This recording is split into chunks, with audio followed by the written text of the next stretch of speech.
It is such an honor to be here at the inaugural Time to Thrive conference, but it's a little weird too. Here I am in this room because of an organization whose work that I deeply, deeply admire. And I'm surrounded by people who make it their life's work to make other people's lives better, profoundly better. Some of you teach young people. Some of you help young people heal and to find their voice. Some of you listen. Some of you take action.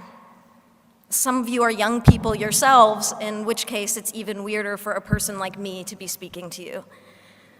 It's weird because here I am, an actress, representing, at least in some sense, an industry that places crushing standards on all of us. And not just young people, everyone. Standards of beauty, of a good life, of success. Standards that I hate to admit have affected me. You have ideas planted in your head, thoughts you never had before, that tell you how you have to act, how you have to dress, and who you have to be. And I have been trying to push back, to be authentic, and to follow my heart, but it can be hard. But that's why I'm here, in this room. All of you, all of us, can do so much more together than any one person can do alone. And I hope that that thought bolsters you as much as it does me. I hope that the workshops you go to over the next few days give you strength, because I can only imagine that there are days when you've worked longer hours than your boss realizes or cares about just to help a kid who you know can make it. Days where you feel completely alone, undermined, or hopeless. And I know that there are people in this room who go to school every day and get treated like shit for no reason. Or you go home and you feel like you can't tell your parents the whole truth about yourself. And beyond putting yourself in one box or another, you worry about the future, about college, or work, or even your physical safety. And trying to create that mental picture of your life, of what on earth is going to happen to you, can crush you a little bit every day. And it is toxic and painful and deeply unfair. And sometimes it's the little insignificant stuff that can tear you down. Now, I try not to read gossip as a rule, but the other day, a website ran an article with a picture of me wearing sweatpants on the way to the gym.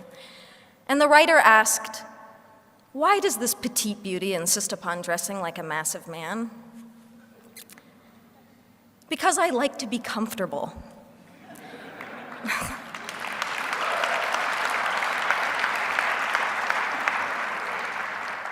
There are pervasive stereotypes about masculinity and femininity that define how we're all supposed to act, dress, and speak, and they serve no one.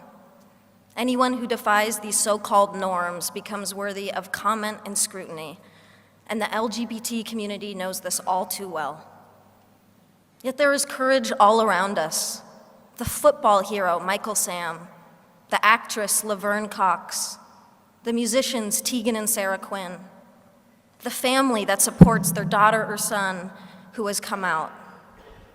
And there is courage in this room, all of you.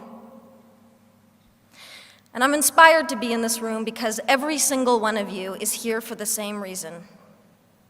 You're here because you've adopted as a core motivation the simple fact that this world would be a whole lot better if we just made an effort to be less horrible to one another.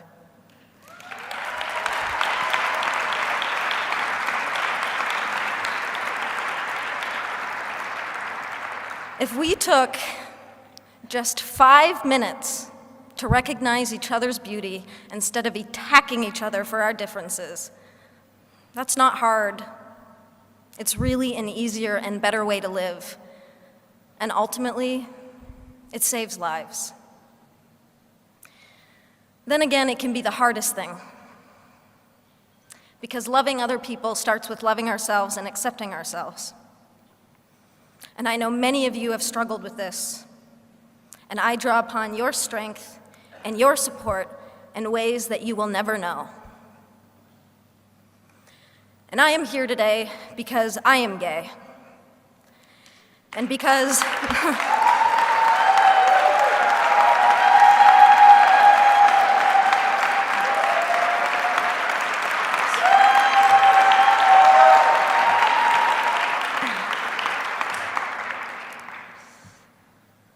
because maybe I can make a difference to help others have an easier and more hopeful time. Regardless, for me, I feel a personal obligation and a social responsibility. I also do it selfishly because I'm tired of hiding and I'm tired of lying by omission.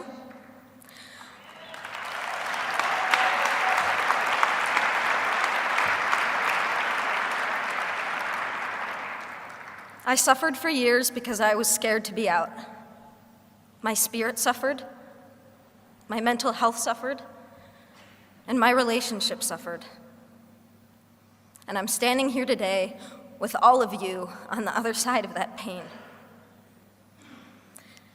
And I am young, yes, but what I have learned is that love, the beauty of it, the joy of it, and yes, even the pain of it, is the most incredible gift to give and to receive as a human being.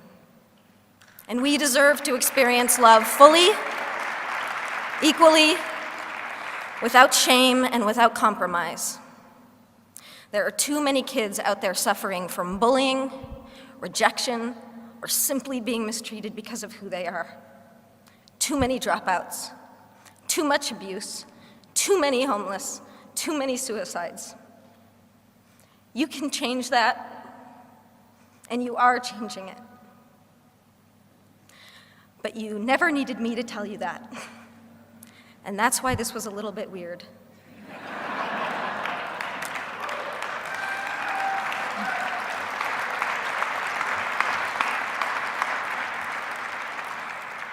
The only thing that I can really say is what I'm building up to, is what